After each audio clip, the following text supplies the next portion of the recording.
attention all personnel and everybody else who might be listening in. It's Loretta Smith here, and I want to remind you that you are listening to the Retro TV Trivia Podcast with Pat McCormack.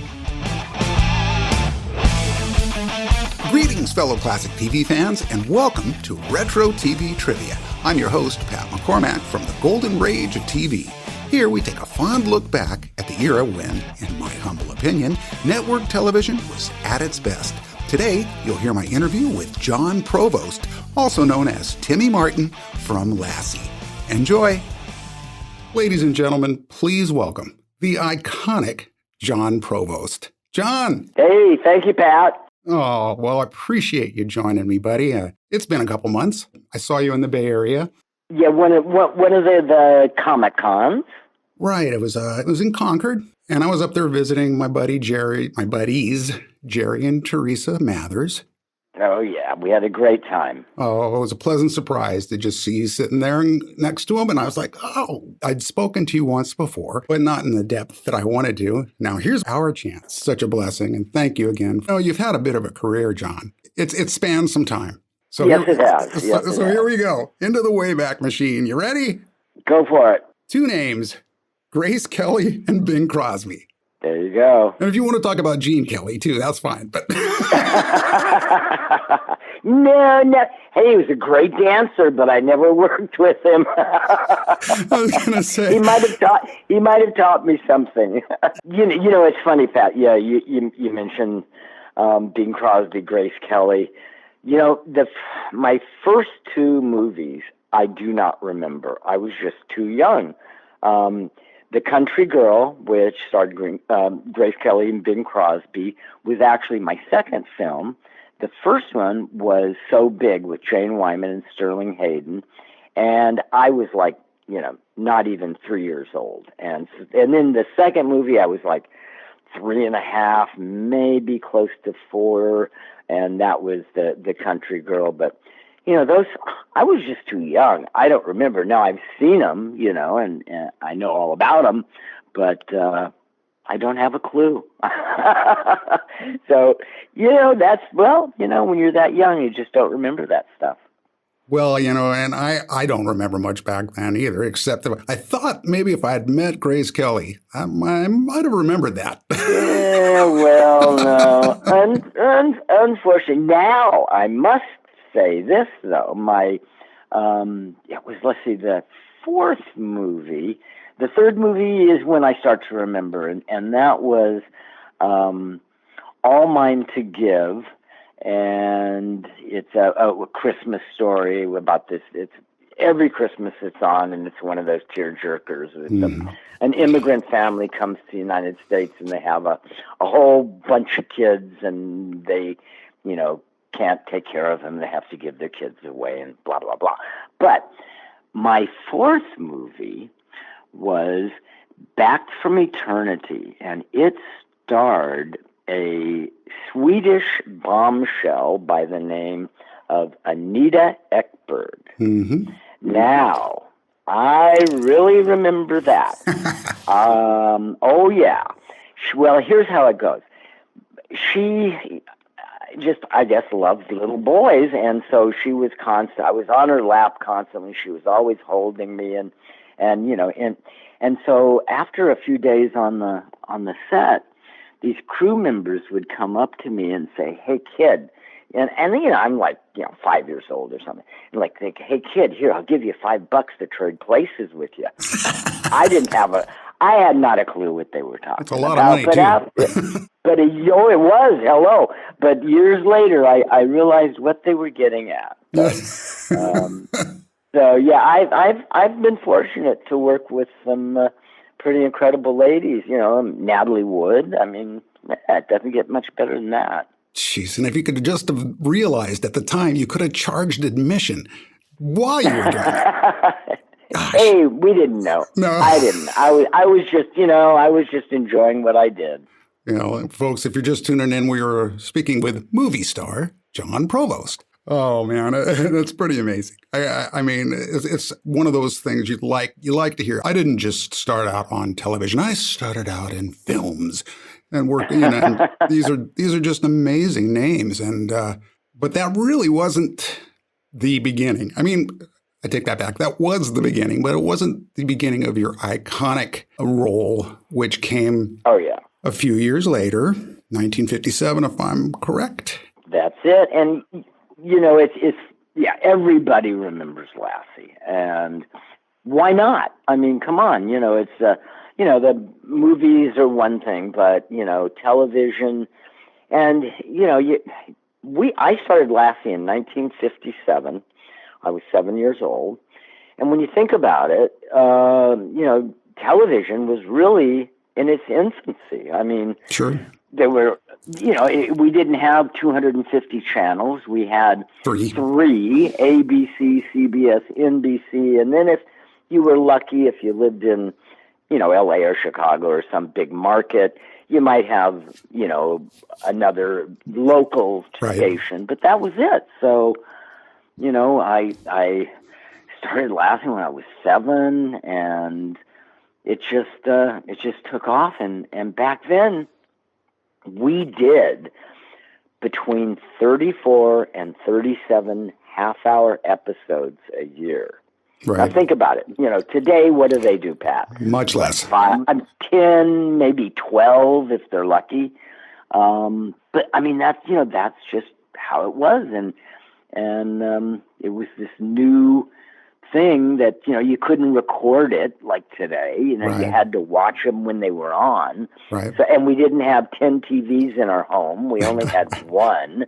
If you were lucky. You had one. Okay. I got to backtrack 1 second here. Okay.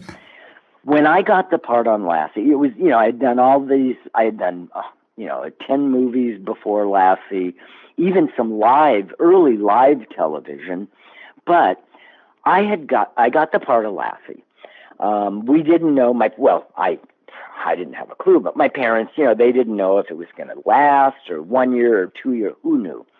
So the whole first year, we did not own a television.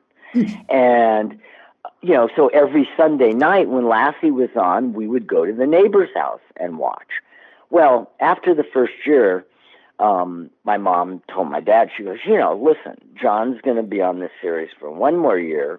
We need to get a television. And Dad goes, well, we don't need to get one of those. We have a radio. We got a radio, and we don't need a TV because, we can just go over to Bob's house and watch it on Sunday night. And my mom said, no. So she took it upon herself. She drove to, I think, J.C. Penney or someplace, or no, Sears most likely, and came home with this television in the back seat of the car, that was a huge box with just a teeny little screen. And that was our first TV. So, it was crazy. So that's what you had to do back then, folks, was to have a TV, you had to actually be on a show. And like I said, if you missed it, you missed it. That was it.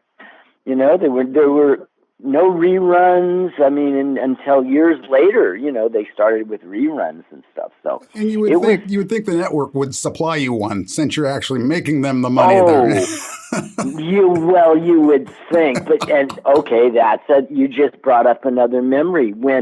Now I mentioned that we did, between 34 and 37. In the 7 years I was on the show, I did 249 half-hour episodes. Of those, only 5 were in color.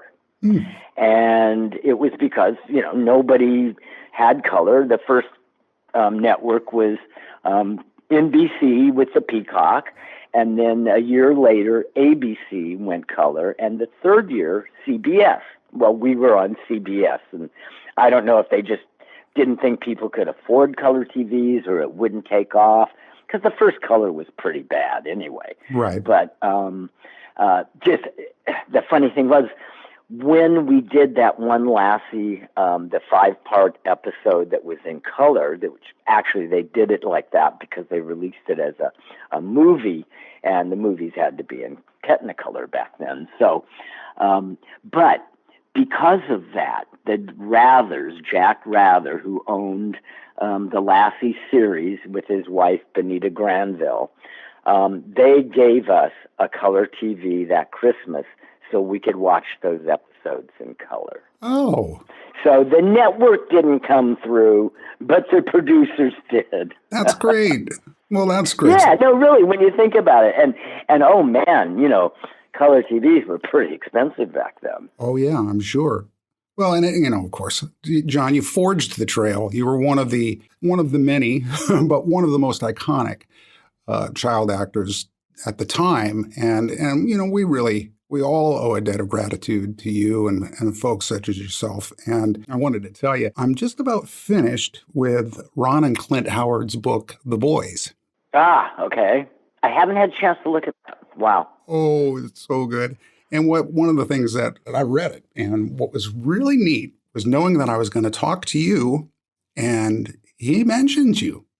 As a matter of fact, I think he actually did a couple times, but the first time I thought, what an interesting story. And I'm going to take you back to when you were hot stuff. Still are, but when you were hot stuff then, and he and him, and of course, Jerry and Tony. And there was a photo op that he talks about specifically, a photo op with all the child actors of the time at the Roosevelt Hotel pool. Yes, I know that. Yes. It's excellent. I was thinking you probably remember that. And sorry, folks, book spoiler here. So if you want to turn it down for a second, it's not really not that big of a deal, but it was something that was very interesting. And that was that Ron, or I should say Ronnie at the time, was so young, he couldn't write yet. And, you could spell, he could kind of write. Cursive was just impossible. And his big problem at the time was autographs. Ah, okay. And I was wondering, I wonder if Jon had that same problem. Because you were that young too. Yes, and I'll even take it to the next level. I am dyslexic. And so is he. Slightly, I think. When I started, the series and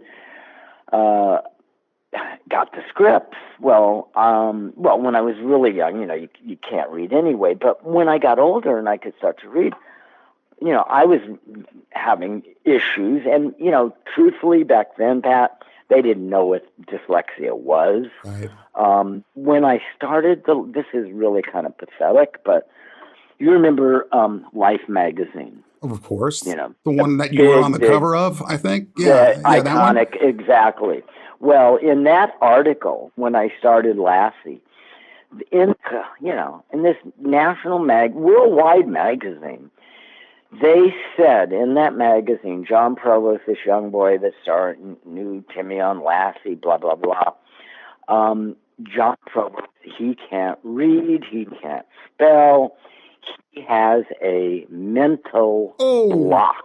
No. Now, I mean, hello, thank you, people. I'm a little, and they're labeling me as like this person that is defective. He's a little and off. It's like, oh my God. So, but here's the long story short is, my mother would read me the dialogue the night before, and I would memorize what I had to do the next day.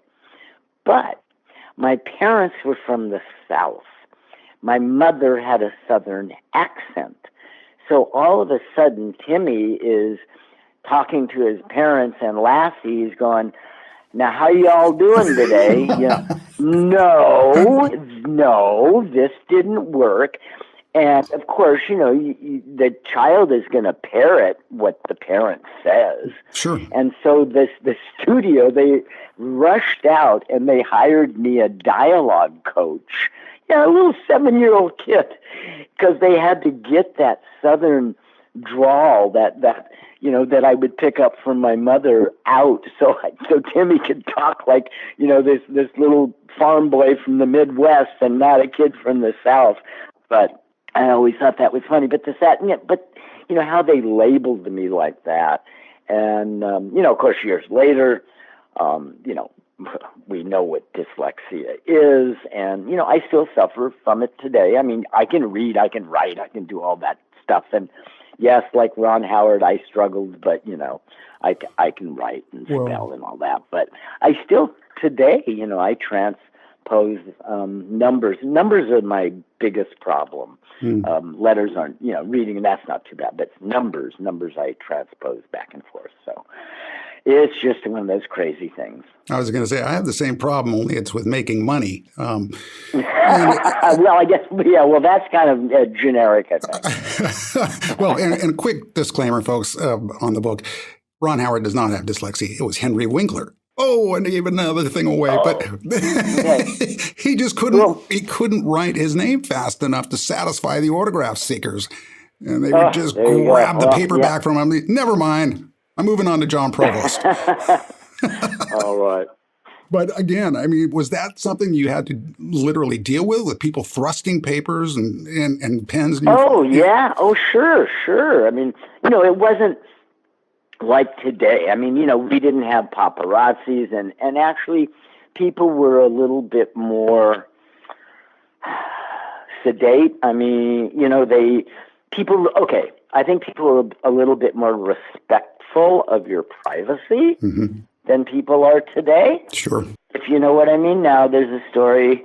I never did meet Paul Newman, but my wife did, and she actually worked with him. But Paul Newman, he stopped signing autographs when he was in the men's room at a restaurant at the urinal, and somebody walked up to him and said, "Excuse me, Mr. Newman, could I have your autograph?"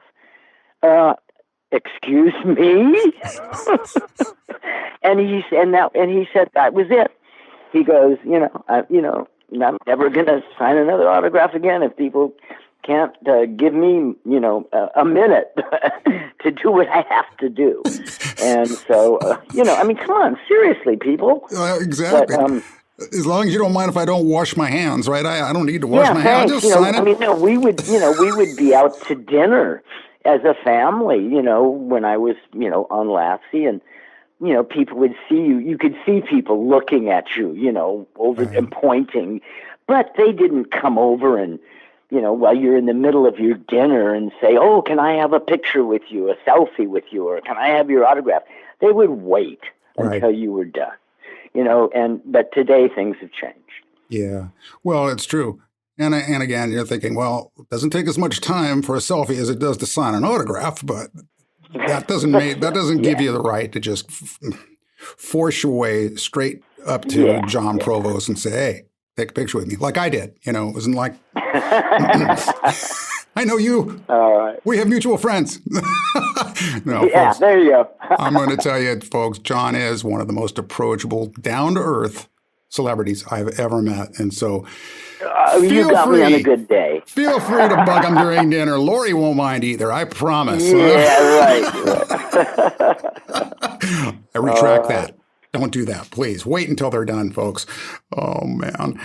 Well, and again, so you came in on Lassie, and it was a transitional period, as most aficionados know. And I bet you've been asked this. How was it working with Cloris Leachman in the short time you were in? And a lot of people don't realize that everybody remembers June Lockhart and Hugh Riley as being my parents, but my first parents on the show was, as you mentioned, Cloris Leachman and a man by the name of John Shepard. Sure. But and they played Paul and Ruth Martin.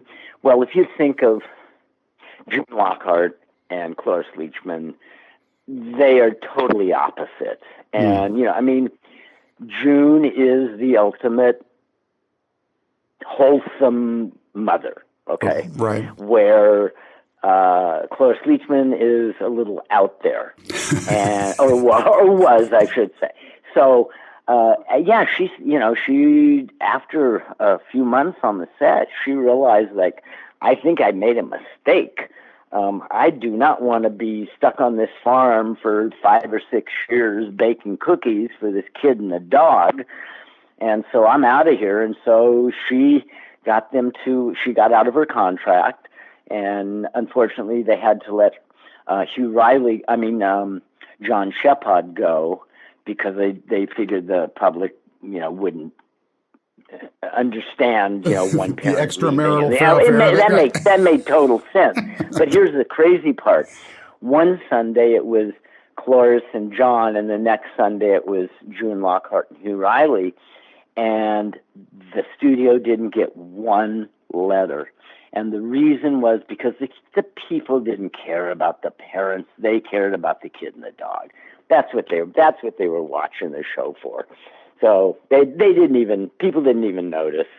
But and then they didn't show those episodes in rerun for years and years because they figured it would confuse people. Right. So they just kept those in the can for a long, long time and released them a few years back.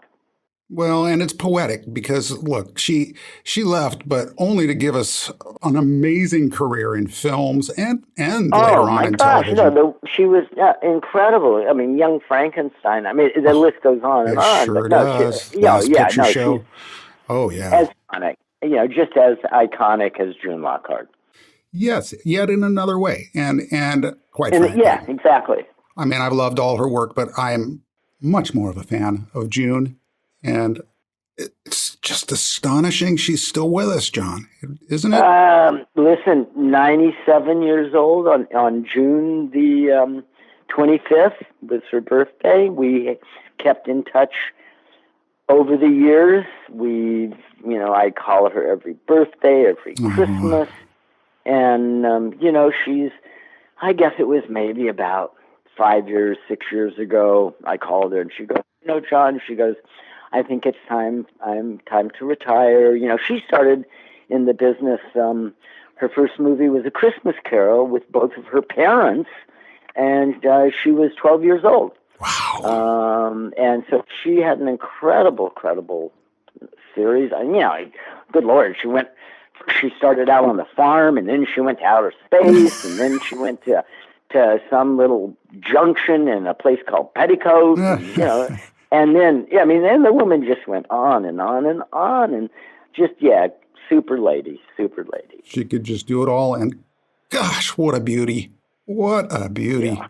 I mean, they broke the mold there, Yeah, they did. They really did.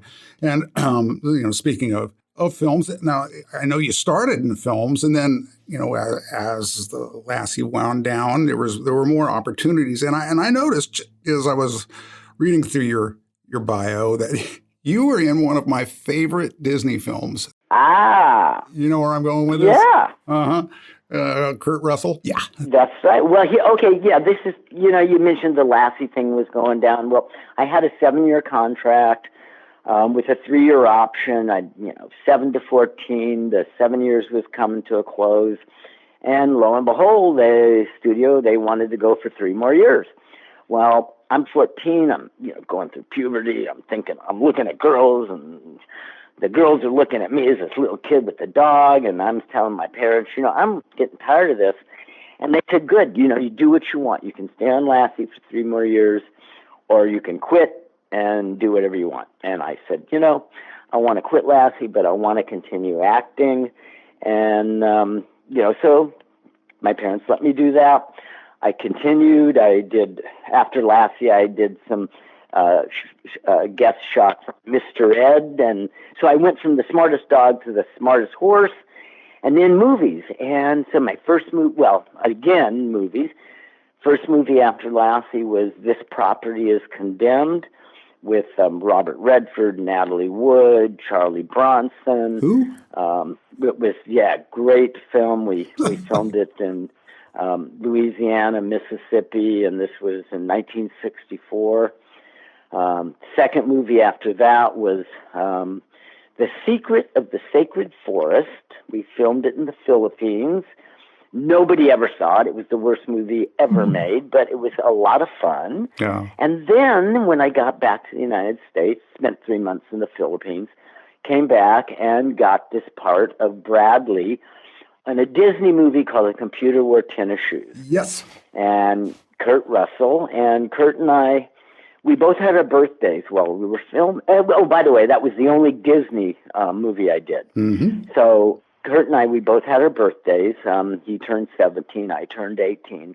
And we were sitting there having lunch on the set, and I go, Kurt, I said, I just turned 18, and I said, I've been working 15 years. And he looked at me, and he goes, John, I think you should take a break. And guess what? I did. And that's when I really kind of wrote my pink slip. I I left LA. I moved up to Northern California to go to college. And I just kind of, took a different path, got married, had some kids. And in the meantime, had done a lot of talk shows and, things like that.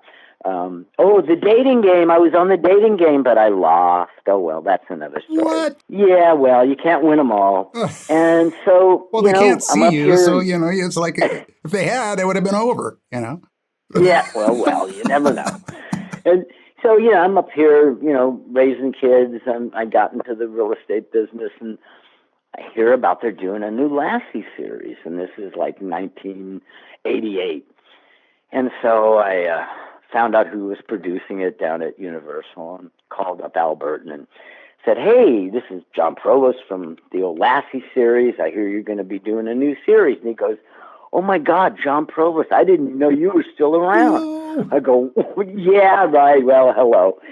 And he said, and I said, well, yeah. And he goes, but first thing he says to me, he says, I don't want to use anybody from the old show except the dog.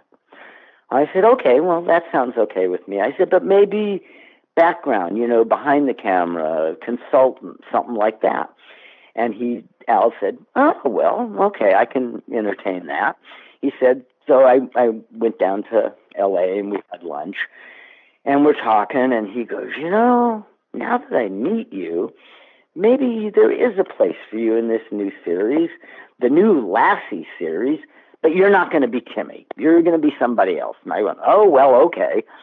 Well, that didn't work out too well. And so the second year, I am Timmy.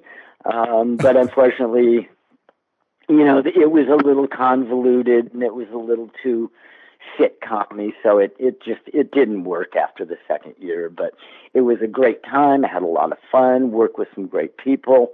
We had Tommy Reddick, who I took over on Lassie, replaced on Lassie. He did an episode of the new series.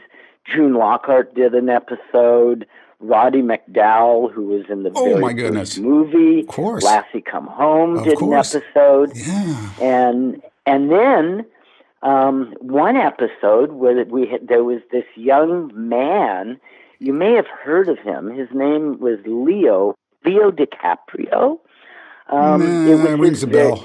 Doesn't it ring a bell? I don't know. It was his very first TV appearance, and it was on the new Lassie series. So all good things come from dogs.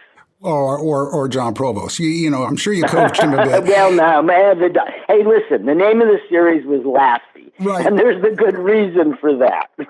Well, it's funny. I'm glad you brought me back to Lassie. I'm jumping into the computer that wore tennis shoes, and I'm like, wait a minute. I wanted to talk about Lassie some more because, I had done a couple of my retro TV trivia episodes that I have on my YouTube channel, specifically on the show, and one of them, which was I found so fascinating, was on your friend Rudd Weatherwax. Ah, yes, Rudd was great. It's just astonishing when you look back at the man's. Okay, here's a little bit of trivia. Please. That very first movie I did when I was not quite 3 years old, so big, I played the youngest, obviously, of this boy. Well, the older character was played by a young Tom Reddick, who would eventually go on and be Jeff Miller on Lassie. There was a dog in the movie, not a collie, owned and trained by Rudd Weatherwax. So just think of that. I mean, wow. I'm just starting out, and I'm working with people that I'm going to be working with later on. in this iconic series. So that was kind of a crazy coincidence. Well, and he sounds like he was just a wonderful person. I saw that you guys would go down and do promos and a lot of people they know he's Lassie, but they don't realize that Toto from The Wizard of Oz was a Weatherwax dog. Old Yeller was a Weatherwax dog. Asta from The Thin Man, the movies and the series, was a Weatherwax dog. But he's obviously most known for Lassie. Pugsley from the Addams Family was a Weatherwax dog. Wait a minute. Yes, that Weatherwax. Yep, they were related. But aside from that, they were. One of the things that came up was that, is Timmy falling into the well again? Girl? Never happened. Never happened. He never fell in the well, and Lassie wasn't a girl. Nope. All males from day one. And it's just one of those, hey, it's Hollywood. Nothing's real. So. Well, I make sure you only shoot from the waist up. I mean, what if somehow by accident... Well, see, that's it. Hey, collies have long hair, so it didn't matter. Just don't get them excited, and we're fine. There you go. All right. Oh man, and so never any mishaps. You bonded with all four of them. Three. I worked with three different dogs in the 7 years. All were directly related from the previous. All son, grandson, great grandson. But the last dog I worked with for 5 years, Baby, he was my favorite. Aww. We loved each other, and he was my dog. I just loved that dog. Well, and I loved how, and I ended up that episode, by the way, I always like to end it up with a nice, sweet up note, which was that you got one of the puppies. Yes, when I started, I'm 7.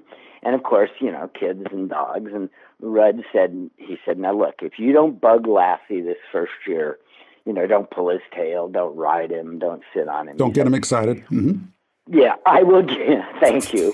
I will give you a Lassie puppy for your 8th birthday. And I did. I got a Lassie for my 8th birthday. He was a male. I named him Rudd after Rudd Weatherwax, the owner. Perfect. But, he wasn't trained or anything like that. But that was the only collie that I ever owned. I've, downsized over the years. Always had dogs, always.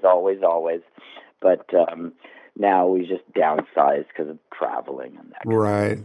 And they take some maintenance, those ones, for sure. Oh, yeah, the big ones, for sure. Wow. Well, that's just wonderful. I loved how that worked out, and again, you like to hear these stories that aren't tragic, these, and there's just... Hey, it was, I had a great time. It was work. There were days I didn't want to go to work, but hey, there are days when my kids didn't want to go to school, but if you're not sick, you go. I mean, that's what it is. And like I said, I enjoyed it, and, it's what I did, and it never stopped, Pat. Like I mentioned, just out of the blue, I hear they're doing a new Lassie series, and that happens. And then about, this last year, I get a call, or Lori gets a call. This guy's doing a science fiction movie, and he says, hey, how would, we'd like Jon to be the voice of a robot in this new science fiction movie we're doing. And I've never done a science fiction movie. I have done voiceover stuff, but cartoons, things like that. Right. And I said, well, this sounds kind of interesting. So we meet, and I said, okay, this is great. I'll do it. And I asked the guy, because he's young, the producer, he's like, in his mid-30s, and I'm going, why? Why did you pick me to be the voice of Spark? That's the name of the robot, Spark. Why? Me? And he goes, well, to tell you the truth, he goes, when I was younger, I love it when they tell you that. Yeah. When I was younger, me and my buddies in college would be late at night at 1 and 2 in the morning, we're watching Lassie reruns. And he said, it was the relationship that you had with the dog and the dog had with you. He says, because our robot has a relationship with the human. And so actually, the roles have been reversed. The robot is like Lassie. Okay, so I get to play Lassie now. So because the robot, he kind of like watches over this human who's, trying to save the earth, and so like it all came back. Life's a circle. What we do, things come back in a good way or a bad way, or deja vu, that whole thing. What goes around comes around, right? And, like you said, I've been blessed, and it just keeps happening, and that's fine with me. Well, and well-deserved. I mean, again, you're a survivor in an era of great peril a job of great peril, any era of great peril for child actors, You have your book, Timmy's in the Well, which never happened, folks. You heard it here. Never did. Timmy's in the Well, yes. And, the Jon Provost story. Fact, we're just in the original came out in 2008, and we're having a re-release because a lot has happened since the original one came out. So we're adding a couple chapters to it, bringing everything up to date, and hopefully that's going to be out and available by the end of this year. And then, like I said, the new movie is called Colonials, and is a sci-fi movie due to be released the end of this year, and theaters and streaming. And I'm the robot Spark. Well, there you have it. Full circle. And culminating, which is, I'm sorry I had to say, I didn't know this about you until I brushed up on my Provost research, and that is you have a star on the Walk of Fame. Yes, I do. I was lucky enough to get that in 1994. And what an honor that was. What a surprise. Not only that, I mean, come on, star in the Hollywood Walk of Fame. My Timmy and Lassie outfit is in the Smithsonian Museum, right next to Archie Bunker's chair and the Fonz's leather jacket. As far as the history of television in America, doesn't get much better than that. I should have introduced you as the immortal Jon Provost. That might be your better moniker, I think.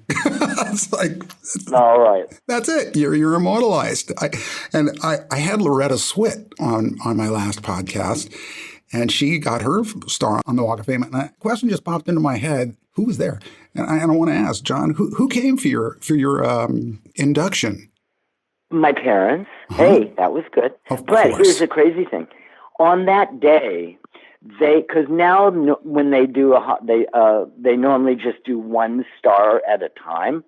Well, this was I forget what year, but it was celebrating an anniversary of the Hollywood Walk of Fame, and so they had. And in the old days, I guess they used to do it, like a whole bunch at a time.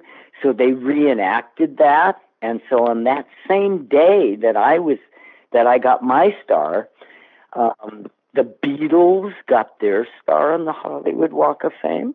Efren Zimbalist Jr., who I think you remember from the series, and a bunch. I can't remember, but there was about a dozen of us that all got the star the same day. Now, you're going to ask me. You're going to ask me if the Fab Four were there. No, I'm sorry, they weren't there. But oh well, can't win them all.